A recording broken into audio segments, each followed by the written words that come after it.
तड़िया पी के हो बलमुआ अखिया लाल कैले बा।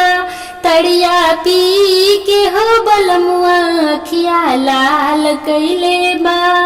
ताड़ी खानावा में पियावा जुलूम कैले बा।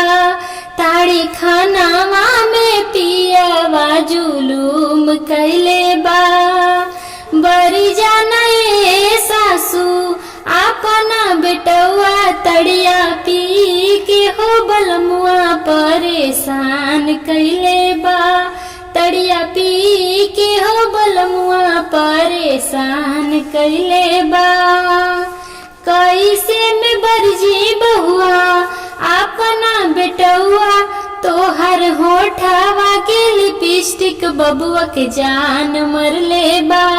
तोहर होठवा के लिपस्टिक बबुआ के जान मरले बा। तड़िया पी के हो बलमुआ परेशान कैले बा। बरी जाना ये गोतिन अपना देवरवा तड़िया पी के हो बलमुआ परेशान कैले बा। तड़िया पी के हो बलमुआ परेशान कैले बा।